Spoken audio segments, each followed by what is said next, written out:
The UN's refugee agency is asking Turkey to do more to help tens of thousands of Syrian refugees fleeing Aleppo. Fighting has intensified in the area in the past week as the regime and its allies tighten their grip on what's long been a major opposition stronghold. The violence is pushing more and more refugees towards Turkey, with thousands now massed at the border. Andrew Lebentz reports. It may not look like it, but this is what appears to be a military advance from the Syrian regime. It seems to be gaining ground in the 5-year conflict and tightening its stranglehold on the biggest city, Aleppo. While regime troops lead a ground offensive, Russian planes are in the air. And those strikes mean rebels are on the back foot. And civilians are running for their lives.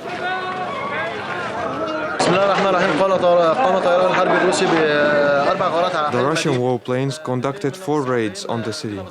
2 strikes hit As-Salhin district. We pulled out dozens of casualties. The airstrikes also hit another district where we rescued a whole family. And we're still looking for survivors.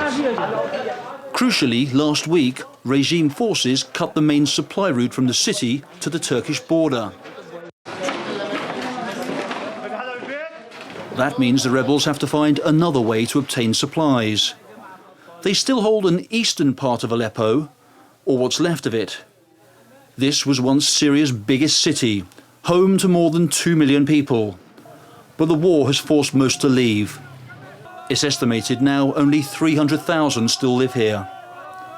The war does not spare anyone. And that means with increased regime and Russian offensives, thousands of people are trying to reach safety anywhere they can. Many have already headed to Turkey. Its government says it's possible 600,000 will arrive at the border in the coming days. Our priority is to host these refugees, those who have come and those who may come, in these camps over the Turkish border, and provide all their needs there. And we also aim to help those NGOs which have made great contributions so far to ensure their work is sustainable. The